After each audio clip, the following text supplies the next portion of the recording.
সকালে ঘুম থেকে উঠেই দেখি এত পরিমাণে আজকে গরম দিয়েছে কি বলবো। যাক, আকাশটা দেখিয়ে দিলাম, একদম ফাঁকা আকাশ, একদম নীল হয়ে রয়েছে। যাই হোক, গুড মর্নিং এভরিওয়ান, কেমন আছো সকলে? আশা করছি সকলে তোমরা ভীষণই ভালো আছো। আমরাও মোটামুটি সবাই ভালো আছি। ঘড়িতে এখন প্রায় 8:30 9টার মতো বাজে। এখন থেকে তোমাদের সবাইকে সাথে নিয়ে আজকে ব্লগটা স্টার্ট করলাম। আশা করছি তোমাদের আজকে ব্লগটা দেখতে খুব ভালো লাগবে। কয়েকদিন থেকে এত গরম দিচ্ছে, কোনো কাজই তেমন ভালো লাগে না, করতে একদমই ইচ্ছে করে না। তার জন্য সকাল সকাল উঠেই যতটুকু পারি আর কি কাজ করে রাখার চেষ্টা করি। তো আজকেও সকালে উঠেছি, উঠে আমার ওই 3 রুম যে আছে, ওই 3 রুমটা আমার মোছা হয়ে গেছে। ডাস্টিং করে টুরে একদম ভালো করে মুছে টুচে রেখে দিয়েছি। আর এখন এই যে মাম্মাম আর ওর বাবা উঠলো, তো এই যে এখন এই রুমটা একটু ঠিক করে নিচ্ছি। আর ওর বাবা তো খেয়ে দিয়ে চলেও গেছে দোকানে। যাওয়ার পর এই যে এখন এই ঘরের কাজগুলো করে নিচ্ছি। আর সকাল সকালই করে নেওয়ার চেষ্টা করি, নয়তো আর কি বলবো, গরমের মধ্যে আর কোনো কাজই ভালো লাগে না। তো অনেক দিন হয়ে গেল সোফার এই যে এই কাভারগুলো উঠিয়ে ভালো করে ঝাড়া হচ্ছিল না, তো ভাবলাম আজকে একটু ভালো করে ঝেড়ে ঠেড়ে এই যে ভালো করে পেতে দিই। তো এখানে সোফাগুলো ঝাড়া হয়ে যাওয়ার পরে যে এখন আমি বিছনার একটা চাদর ছিল সেটা ভাঁজ করে রাখছি। এখন গরমের দিন না, কখনো কখনো বৃষ্টি পড়লে আবার ঠান্ডাও লাগতে পারে। তো এই যে একটা বিছনার চাদরকে বের করে রেখে দিয়েছি, কখনো কখনো লাগতেও পারে। আর সত্যি নাকি আবার সেই বৃষ্টি শুরু হয়ে যাবে, ঝড় আসবে। তো সেই কারণে ভাবলাম চাদরটা একটু ভালো করে ঝাড়টা দিয়ে বের করে রেখে দিই। জানি না কখন রাত্রে আবার বৃষ্টি চলে আসে যদি। আর যা গরম পড়েছে, আমার তো শুধু মনেই হচ্ছে কখন যে বৃষ্টি নামবে। সবারই জানি, এটাই মনে হচ্ছে যে কখন নামবে বৃষ্টি। বৃষ্টি থাকুক কিংবা রোদ থাকুক, হাউসওয়াইফের তো সারাটা জীবনই এভাবেই আর কি কাজগুলো করে যেতে হবে। কোনো কিছুই আর বাধা নেই, যা ঘরের কাজ আছে সব করতেই হবে। তো যাই হোক, আমি বিছানাটা ঠিকঠাক করে রেখে তারপরে যেখানে ঠাকুর বাসনগুলোও ধুয়ে নিয়ে আসলাম। ধুয়ে টুয়ে তারপরে যে আবার এই রুমটাও মুছে নিচ্ছি। আগে আমার ভালো লাগতো না রোজ দিন ঘর মুছতে হয় বলে, আর এখন আমারই ভালো লাগে না যদি রোজ দিন না ঘর মুছি। এখন একটা অভ্যাস হয়ে গেছে, বলে না, যত দিন থাকবে অত সংসারের প্রতি একটা আলাদাই মায়া ভালোবাসা তৈরি হবে, যে শুধু মনে হবে যে হ্যাঁ, এটা করে রাখলে নিজের জিনিসগুলোই ভালো থাকবে। আজকে ততন এসেছে আমাদের ঘরে ঘুরতে, আর আজও এসেছে। আউট হয়ে গেলে আর আমার মামার মামা এসেছে বলে মামাম কিন্তু খুব খুশি। দেখো এখানে ওর মামা ওর জন্য লটি চোখে এনেছে, এটাই খাচ্ছে। দেখো একবার তো ঘুরে ঘুরে খাচ্ছে, আবার এই যখন চেয়ারে বসে পা উঠিয়ে যাই না কি ভাবছে, বসে বসে খাচ্ছে। তো যাই হোক, তারপর ওরা তো ওখানে বসে বসে গেম খেলছিল, আর আমি এখানে রান্নাটাও বসিয়ে দিয়েছিলাম। আর রান্নাটা কিন্তু হয়েও গেছে।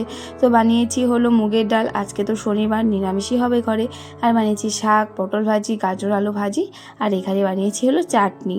আর সুদ্দি আবার পনির রসা পাঠিয়েছিল, তার জন্য আর কিছু রান্না করিনি। তো দেখো ওরা কিন্তু আবার খেতেও বসে পড়েছে।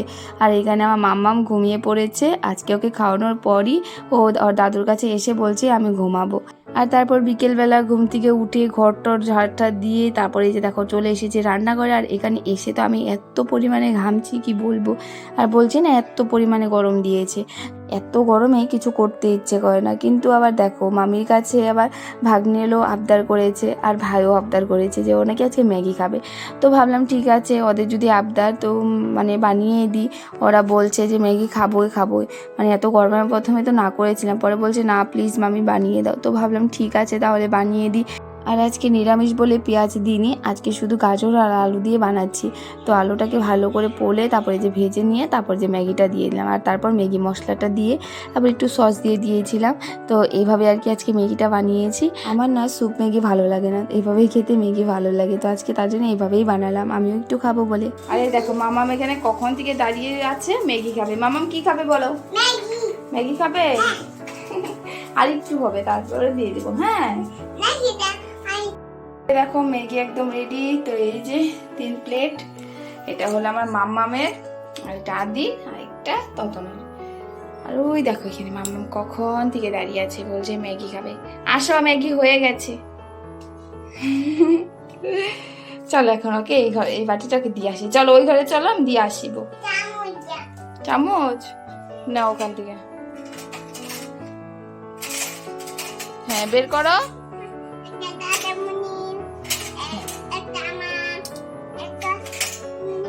মামা বা দেখো মামাম সবার জন্য চামচ বের করো। আসো ধুয়ে দিব, চামচটা ধুয়ে দিতে হবে। আসো তো ম্যাগিটা খেয়ে আমরা টিভি রুমেই ছিলাম, ওখানে বসে বসে টিভি দেখছিলাম আর একটু বাইরে দিয়ে ঘোরাঘুরি করছিলাম। যা প্রচণ্ড গরম, মুখ চোখের অবস্থা দেখেই বুঝে পারছো কি গরম লাগছে আমার। তো যাই হোক, এখানে আবার প্রায় 9:30 মতো বেজে গেছে। এই যখন আমি আবার মাম্মামকে খাইয়ে দিচ্ছিলাম। দেখো মাম্মাম তো খুব খুশি, আর মামা এসেছে বলে এই যখন ওর সাথে খেলছে, ওকে খাওয়ানো হলো।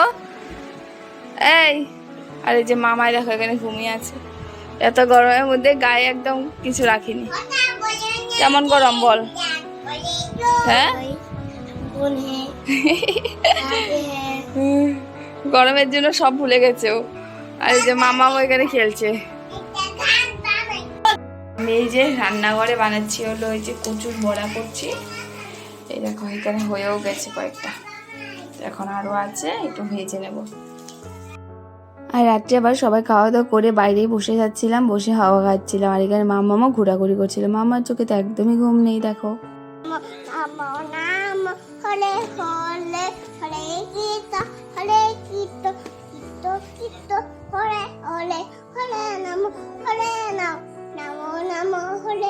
তো চলো আজকের জন্য টাটা। সবাই তোমরা খুব ভালো থেকো আর কাছের মানুষদেরকে সবসময় ভালো রাখার চেষ্টা করো। রাধে রাধে।